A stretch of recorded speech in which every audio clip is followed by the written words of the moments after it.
Tuhan bersamamu dan bersama rohmu. Inilah Injil suci menurut Matius. Dimuliakanlah Tuhan. Dalam khotbah di bukit, berkatalah Yesus, tak seorang pun dapat mengabdi kepada dua tuan, karena jika demikian ia akan membenci yang seorang dan mengasihi yang lain, atau ia akan setia kepada yang seorang dan tidak mengindahkan yang lain. Kalian tidak dapat mengabdi kepada Allah dan kepada Mamon. Karena itu aku berkata kepadamu, janganlah khawatir akan hidupmu, apa yang hendak kalian makan atau minum. Janganlah khawatir pula akan tubuhmu, apa yang hendak kalian pakai. Bukankah hidup itu lebih penting daripada makanan, dan tubuh itu lebih penting daripada pakaian? Pandanglah burung-burung di langit, yang tidak menabur dan tidak menuai, dan tidak mengumpulkan bekal dalam lumbung, toh diberi makan oleh Bapamu yang di surga. Bukankah kalian jauh melebihi burung-burung itu? Siapakah di antara kalian yang karena kekhawatirannya dapat menambah sehasta saja pada jalan hidupnya? Dan mengapakah kalian khawatir akan pakaian? Perhatikanlah bunga bakung di ladang, yang tumbuh tanpa bekerja dan tanpa memintal. Namun, aku berkata kepadamu, Salomo dalam segala kemegahannya pun tidak berpakaian seindah salah satu dari bunga itu. Jadi, jika demikian, Allah mendandani rumput di ladang yang hari ini ada dan esok dibuang ke dalam api. Tidakkah ia akan lebih lagi mendandani kalian, hai orang yang kurang percaya? Maka janganlah kalian khawatir dan berkata, apa yang akan kami makan? Apakah yang akan kami minum? Apakah yang akan kami pakai? Semua itu dicari bangsa-bangsa yang tidak mengenal Allah. Akan tetapi Bapamu yang di surga tahu bahwa kalian memerlukan semuanya itu. Maka carilah dahulu kerajaan Allah dan kebenarannya. Maka semuanya itu akan dipersembahkan dan ditambahkan kepadamu. Sebab itu, janganlah kalian khawatir akan hari esok, karena hari esok mempunyai kesusahannya sendiri. Kesusahan sehari cukuplah untuk sehari. Demikianlah sabda Tuhan. Terpujilah Kristus.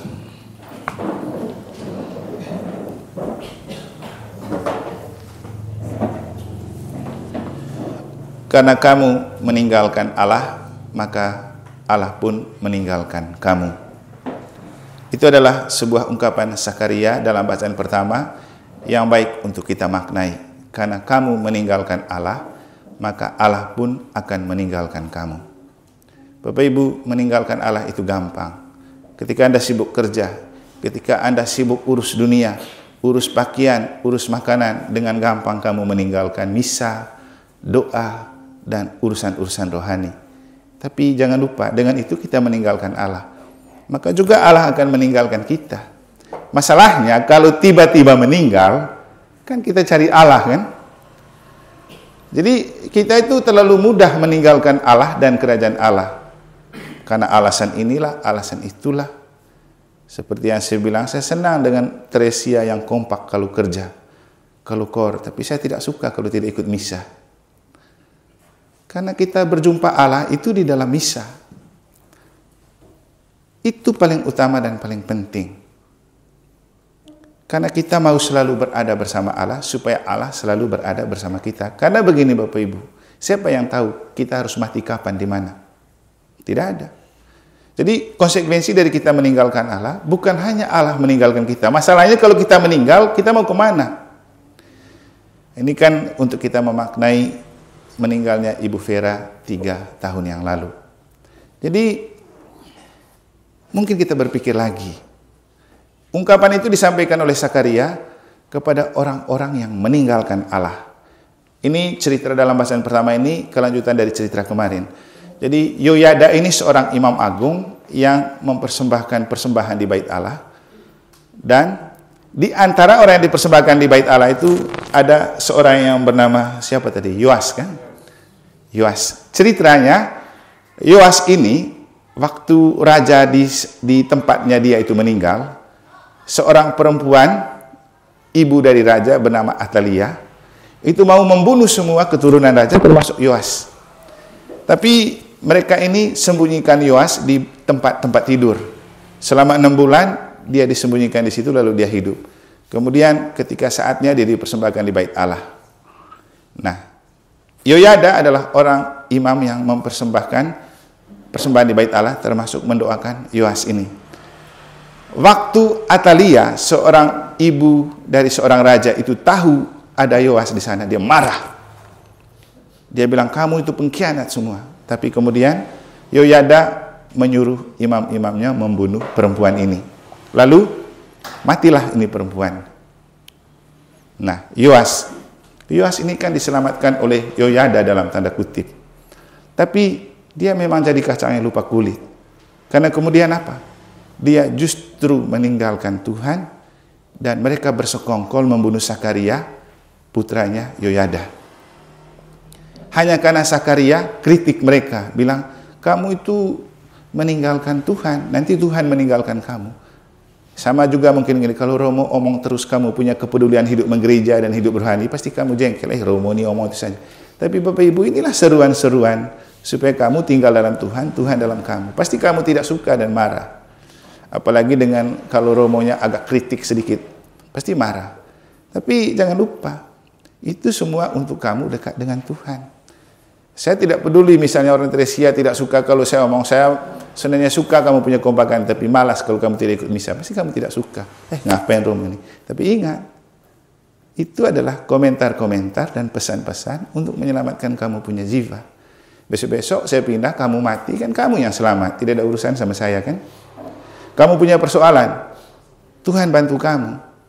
Kan kamu yang selamat, bukan saya. Saya hanya bantu untuk kamu coba sadari hidup ini. Jangan terlalu duniawi. Jangan terlalu mengejar pekerjaan. Bapak Ibu, tidak mungkin bohong itu Yesus bilang begini dalam Injil. Carilah kerajaan Allah. Siapa yang dahulukan kerajaan Allah dan kebenaran, maka semua yang lain akan ditambahkan kepadamu. Kalau kamu tidak percaya sabda ini, kamu tidak akan dapat apa-apa. Dengan rajin misa, rajin ikut kegiatan gereja, ikut kegiatan rohani. Selalu saya bilang begini, coba kamu lihat kamu punya pakor ini atau pakaling. Kegiatan apa yang dia tidak ikut di lingkungan? Selalu terdepan pertama, padahal dia cuma kerja di pasar. Memangnya dia tidak cari uang, dia tidak cari makan, dia punya anak banyak, bukan pegawai. Tapi kenapa dia bisa hidup? Dengan terus memberi diri dalam pelayanan di lingkungan. Bandingkan yang lain, jadi pengurus KBG tidak muncul. Jadi seksi ini itu tidak muncul. Sibuk terus dengan kerja. Bapak Ibu, setiap jalan punya tikungan. Anda akan cari Tuhan, Anda akan cari gereja. Tapi saya rasa pesan dari Sakaria ini bagus. Kalau kamu meninggalkan Tuhan dan gereja, Tuhan pun akan meninggalkan kamu dan gereja juga akan meninggalkan kamu. Masalahnya kalau kamu meninggal, pasti cari gereja kan? Pasti cari Tuhan. Jadi tolong sadar bahwa kita diajak untuk memelihara hidup rohani, ikut misa, ikuti kegiatan gereja itu bukan untuk kita yang ajak, untuk Bapak Ibu punya keselamatan. Mau kamu ditinggalkan Allah? Apalagi kalau mati. Semua akan cari Tuhan, semua akan cari gereja. Jadi lagi-lagi pesan ini baik. Siapa yang dahulukan kerajaan Allah dan kebenarannya, maka semua yang lain akan ditambahkan kepadamu. Anda tidak selamanya jadi pengurus DPP, pegang seksi. Tidak selamanya Anda jadi pengurus lingkungan, pengurus KBG. Tapi jangan sia-siakan kesempatan dan kepercayaan itu. Karena setiap kepercayaan pelayanan dalam gereja ada rahmatnya. dalam Injil beberapa hari lalu, mungkin kemarin atau 2 hari lalu ya. Tuhan bilang apa? Setiap pekerja itu patut mendapat upah. Ingat juga waktu Petrus komplain dengan Yesus. Petrus bilang, Yesus, berat sekali masuk kerajaan Allah itu. Waktu itu kan Yesus bilang, lebih mudah seekor unta masuk lubang jarum daripada orang kaya. Ini kan kata-kata yang biasa dipakai oleh Pak Kaling ini. Dia suka ayat ini katanya. Lebih mudah seekor unta masuk lubang jarum daripada seorang kaya. Lalu setelah dengar itu Petrus bilang apa? Yesus, kalau begitu sulitnya, ngapain kami ikut Yesus? Percuma dong kami tinggalkan istri, anak-anak, pekerjaan. Yesus bilang apa waktu itu? Apa Yesus bilang? Petrus, dengan engkau meninggalkan istri, anak-anak, keluarga, dan apapun yang kau rasa berharga dalam hidupmu, hari ini juga engkau mendapat 100 kali lipat yang kau tinggalkan itu. Bapak Ibu, pelayanan di gereja itu selalu mendatangkan rahmat yang berlimpah-limpah. Saya masih ingat bapak tua saya, 30 tahun jadi ketua dewan stasi. Yang lain semua pada tolak, guru apa semua pada tolak. Dia bukan pegawai, bukan sekolah tinggi, tapi selama 30 tahun dia menjalankan tugas itu. Yang kemarin saya cerita, ketika dia meninggal, kita masih bisa nego. Bapak kakak sulungmu masih punya hajatan, jangan dulu meninggal sekarang, dikasih minyak suci, mau dia. Jadi itu, bapak yang itu. Kenapa? Tuhan tahu dia sudah banyak bekerja untuk gereja. Dia sudah banyak bekerja untuk Tuhan. Maka Tuhan pasti membalas. Bapak Ibu jangan pernah hitung dengan Tuhan dan gereja. Karena saya katakan hari Minggu, Anda tidur, Anda istirahat. Tuhan tidak pernah tidur, Tuhan tidak pernah istirahat. Dia perhatikan terus kita. Justru Tuhan bekerja yang terbaik untuk kita saat kita lupa dengan Tuhan. Atau saat kita sibuk dengan pekerjaan kita, kita tidak berpikir lagi tentang Tuhan. Hari Minggu saya bilang begini ke Dr. Fendi dan istrinya. Saya bilang, kaget ya kamu hamil? Iya Romo, tidak pernah kami bayangkan. Pasti kamu sudah tidak berdoa lagi. Saya bilang, iya kami sudah bosan berdoa, putus asa. Kami malah sudah program untuk mulai tahun depan kami programkan untuk ada anak. Saat kami tidak berpikir lagi tentang itu, justru Tuhan beri kami. Tiba-tiba saya kaget. Saya sudah mengandung. Lalu saya bilang, cocokkan dengan yang saya bilang tadi kan? Seperti menabur benih. Setelah kita tabur, kita tidak urus lagi. Tapi siapa yang urus? Tuhan. Hidup kita, saat kita tidak mau urus, Tuhan tetap urus kita. Maka Bapak Ibu, jangan cuek dengan urusan gereja, jangan cuek dengan urusan rohani. Saya rasa pesan Sakaria baik. Kalau kita meninggalkan Allah, Allah pun meninggalkan kita. Tapi nanti kalau kita meninggal, cari Allah enggak? Cari gereja enggak? Seringkali saya menjumpai orang-orang yang mengatakan mereka punya banyak masalah dan persoalan dalam hidup tidak baik-baik saja. Tapi saya heran kok tidak ke gereja. Kenapa ketika kamu merasa hidup tidak baik-baik saja dan tidak bagus, justru kamu jauh dari gereja? Tuhan itu peduli dengan masalah kita. Apalagi Tuhan memberikan kita Bunda Maria. Seringkali saya bilang orang yang paling peduli dengan kehidupan kita itu Maria. Buktinya, tanpa disuruh dia bantu keluarga yang kekurangan anggur di Kana. Padahal tidak ada hubungan, hadir sebagai undangan. Tapi kok dia yang peduli. Bapak Ibu pasti mengalami, di mana ada novena 3 Salam Maria yang gagal. Kalau dilakukan dengan tulus, ikhlas, dan penuh iman, pasti selalu sukses. Kenapa? Ya itulah Bunda Maria. Jadi, kenapa kemudian saya pribadi, dalam 1 minggu selalu ajak Anda untuk doa di Gua Maria. Untuk apa kita bangun doa Gua Maria bagus-bagus kalau kita tidak berdoa? Tapi Anda tidak mungkin berdoa di sana kalau Anda tidak ikut misa harian. Beberapa anak tentara sering saya perhatikan mereka pergi doa di sana. Seperti dulu yang saya cerita waktu misa di Paman Bagia. Kenapa kamu datang doa? Romo, hidup ini banyak bebannya, padahal masih muda. Terus cari ketenangan sedikit di Bunda Maria. Tentara loh yang body katos fight dan dari segi fisik oke. Tapi soal jiwa ini Bapak Ibu terlalu rapuh. Kita butuh bantuan Tuhan, kita butuh campur tangan Tuhan. Saya rasa Pak Budi dan anak-anak juga begitu. Ketika secara fisik ditinggalkan oleh Ibu Vera, apa yang jadi kekuatan? Doa, bersatu dalam doa. Maka hari ini mereka berdoa untuk istri dan untuk ibu dari anak-anak mengenang 3 tahun. Kenapa? Seringkali saya mengatakan doa dan misa adalah cara terbaik untuk melepaskan rindu dengan keluarga yang sudah meninggal. Di mana kita bisa bertemu mereka? Kecuali dalam doa, kecuali dalam misa. Dan inilah kehebatan Katolik. Gereja Katolik tidak pernah membatasi doa untuk orang meninggal.